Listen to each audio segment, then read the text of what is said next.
Hello guys, good evening, good morning, kung saan mang sulok kayo ng mundo ngayon. This is me again, Ate Chai.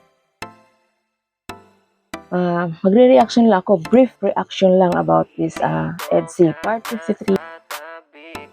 Ito guys, habang binabalik-balikan ko ang Part 53, hindi ako makamove on dito, lalo na dito sa comment section.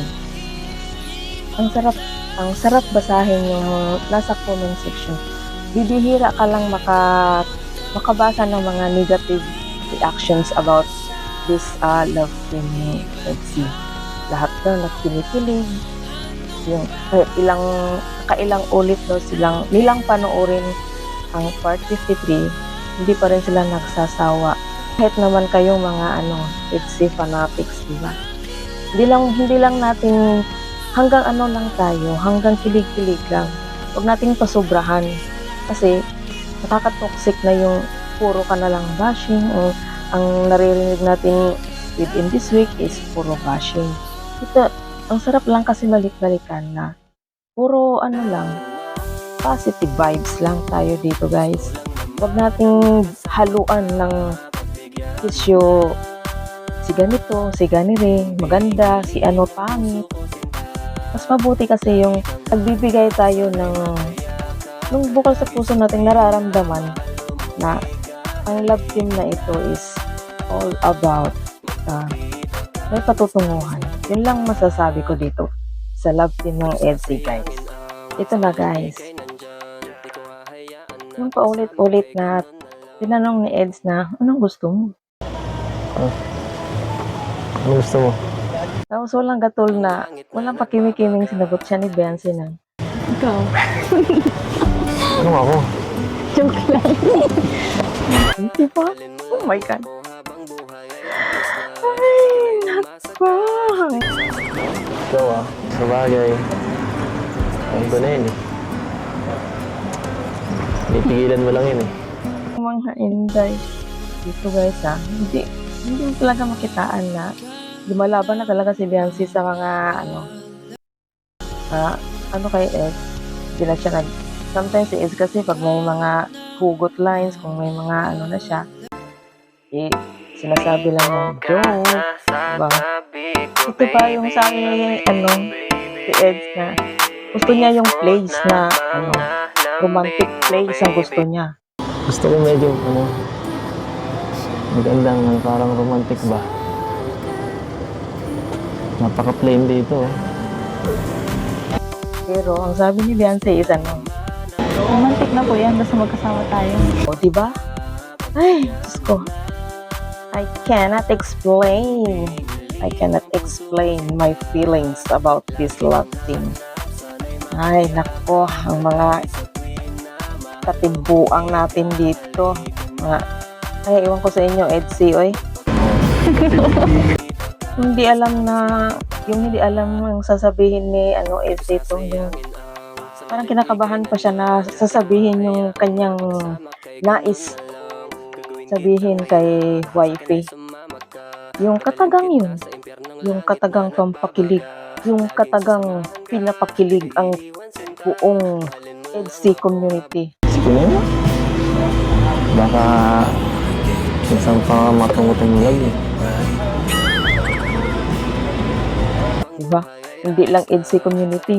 Pati na ang ibang mga love team na nanonood sa EDSI. Yung mga organic viewers talaga, diba? Sige na. At baka Sasabihin na niya baka mainip na daw yung mga viewers. Oh, diba? sige na. At baka may ibang viewers magalit pa sa akin. Sino bang hindi kikiligin dito? Oh? Ang mga tigulang, day. Mga inday. Yung mga tigulang. Kikiligin talaga dito. Sige, sasabihin ko na. Hindi na pa ako naghihintay. Hindi na pa ako naghihintay. Oh my God! Sigurado ka. Huwag ka mabibigla ha. Ito ba yun? Tumingin ka rito. Ay, yung mag-eye to eye contact, yung ano, tinitingnan siya ni Ed. So, hindi makapag ano si Beyonce. So, grabe ka naman makatingin. Ang cameraman, Diyos ko, kinilig din si JJ. Grabe, kailangan pang tumingin.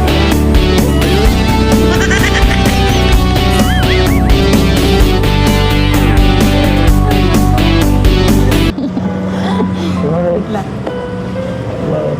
Sige na, sabihin mo na. Sige.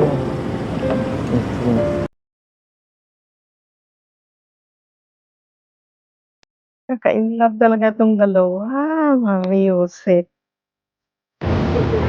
Beyonce. Beyonce Jane.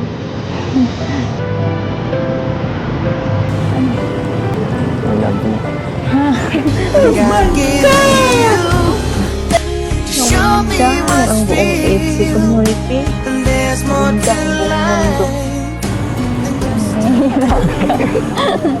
Kala ko po kung ano sabihin niya eh. Totoo naman yun. Oh my God. Ang daming kinilig dito, guys. Talang lola niya dito. Imagine. Sabi, iba talaga ang impact ng EDSI. Grabe talaga. Oh my God! Binagyo ng I love you ang bagyo. EDSI lang sa kalam. Grabe, guys. Disclaimer din na.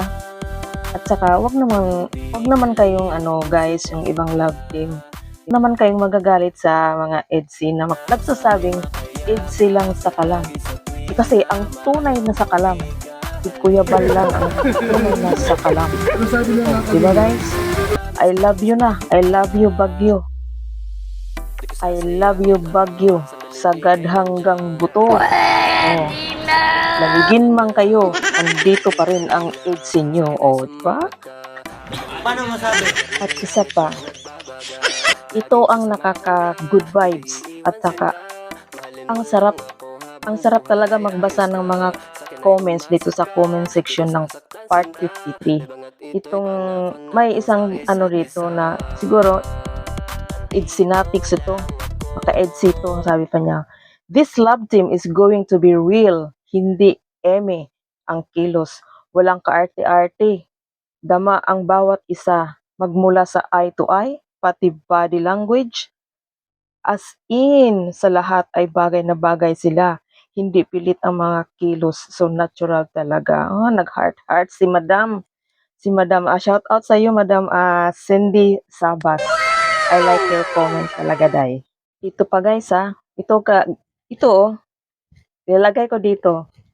Si Ma'am Jennifer Fuertes. Ito ang kanyang comment. Grabe talaga ang hagupit ng bagyong EDSI sa Bagyo. Solid Kalingap supporter here. Oh, di ba? Ang dami talagang kinilig dito. Kaya, ito na, guys. Mag-marathon ulit tayo. Tulungan natin ang channel ni Kalingap Rob.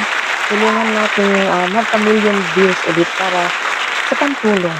Pantulong sa ating mga ibang tinutulungan ni Kalingap Rob, Kuya Bal, at sa lahat ng mga beneficiaries.